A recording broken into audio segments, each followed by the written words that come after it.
So I want to start with a riddle. So here's a riddle. How do you show a crooked line is crooked without touching that line? I'll give you some time. Well, here's the answer. You can show that a crooked line is crooked without touching it by drawing a straight line next to it. And that's what truth does. Truth doesn't always argue or wrestle with lie. It simply stands beside it, straight, steady, unbending, and suddenly the lie reveals itself. And that's what Jesus said. He said, "For this purpose I was born, to be a witness to the truth." Jesus didn't come to play defense against lies. He came to embody truth so purely that everything false would crumble beside him. Because truth doesn't shout, it shines.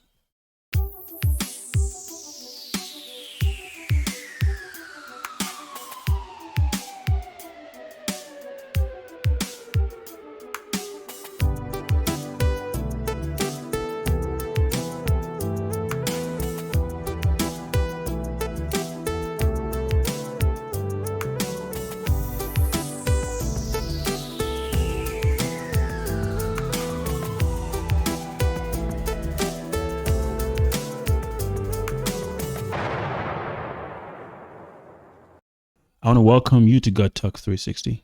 My name is Ige Adeyanju. And if this is the first time joining me here, this is a place where I discuss topics relating to life, relationships, and everything in between from a biblical perspective.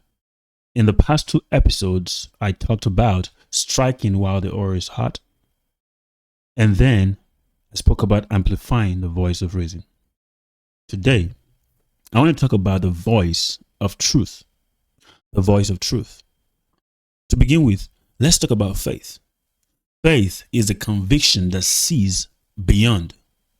In Hebrews chapter 11 verse 1, it says, "Now faith is the substance of things hoped for, the evidence of things not seen." When the writer of Hebrews penned those words, believers were under real pressure. They were losing jobs, losing their homes, reputation, and even their safety was at risk because of what they believed. Faith wasn't an Instagram quote or a positive mindset. It was conviction, the kind of conviction that holds you steady when your world is shaking. Now, think of it this way. Faith is like a compass. It doesn't change when you spin around, or when you turn around, or when you move around. It points north, always. And when everything around you is confusing and changing, that unchanging direction becomes everything. Today, our faith is tested differently. Maybe it's not persecution by empire like Rome, but persecution by pressure. Pressure to conform, to blend in, to be open-minded, open-minded at the cost of your conviction. But truth doesn't bend, even when the culture calls it rigid. It stays steady and unbending. Faith is what holds you steady when the trends around are shifting and people around you are drifting. And that's the voice of truth.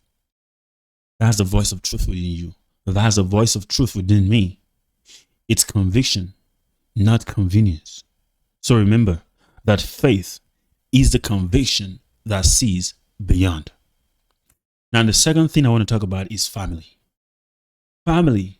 This is the daily furnace of truth. Family, this is where truth is refined.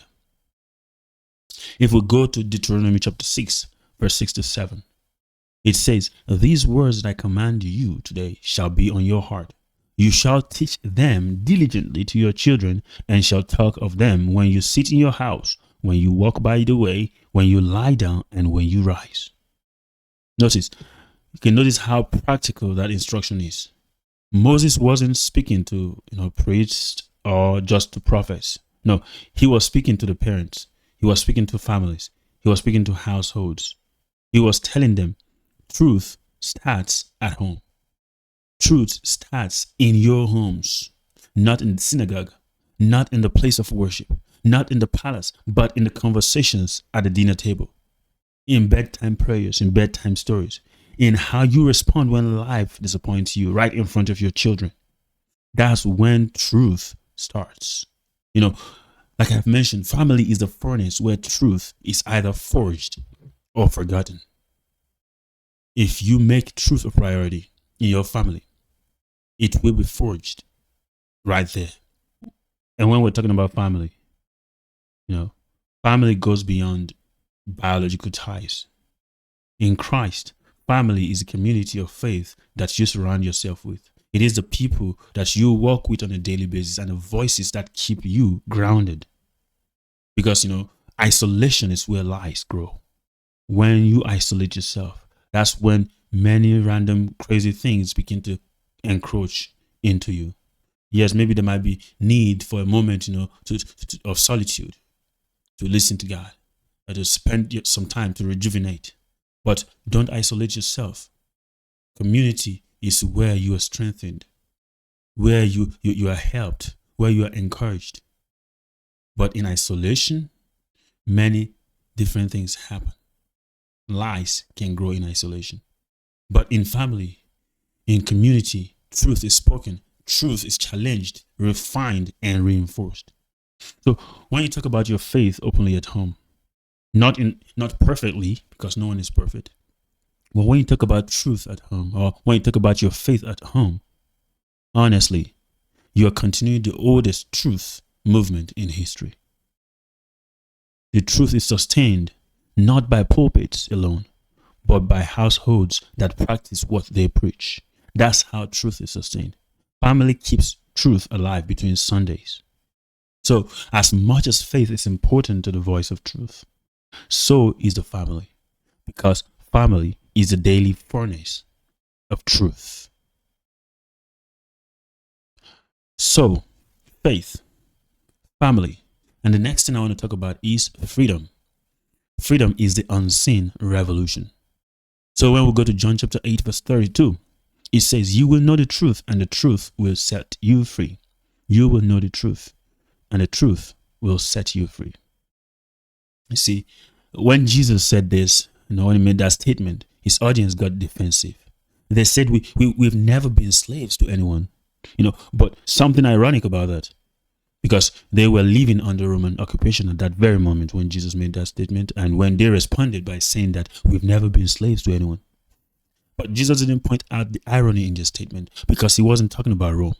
He was talking about a deeper slavery, the one inside of each one of them. See, freedom is not the absence of chains. It is the absence of control by sin. It is when you no longer live at the mercy of temptation, guilt, fear, or public opinion. That's true freedom.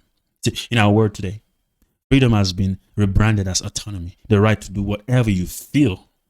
But that's not freedom. That's drift. That's drifting. True freedom is direction, the ability to walk in the light of truth, not stumble in the dark of self.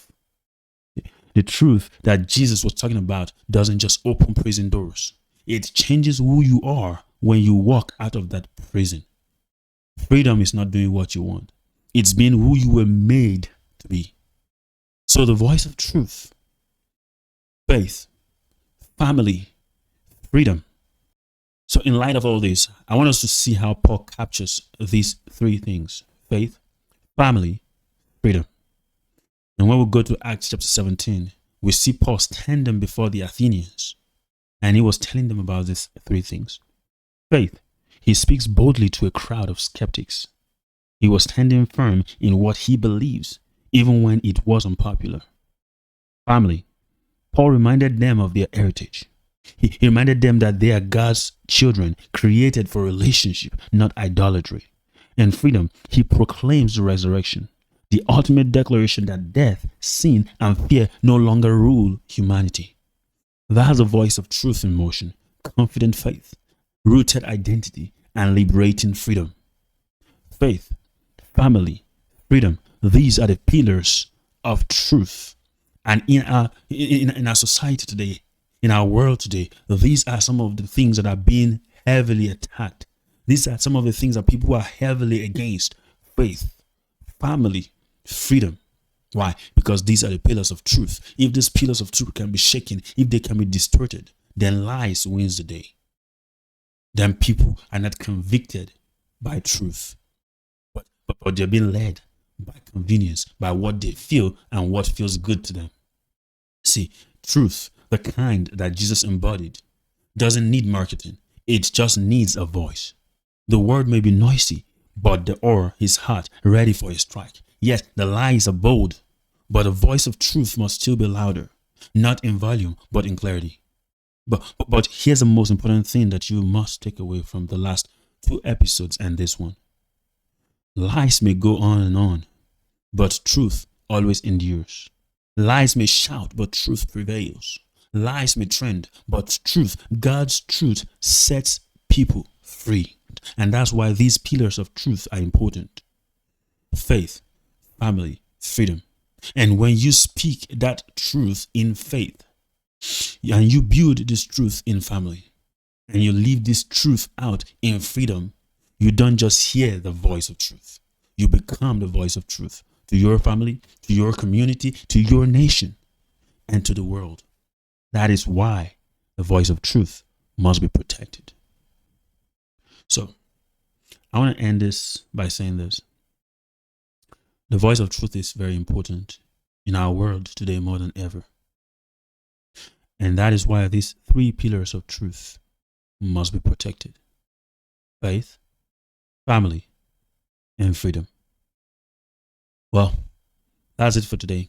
And I just want to thank you for joining me here on God Talk 360 once again. And I want to encourage you to subscribe to my YouTube channel, like, comment, share this. And until next time, I want you to remain blessed.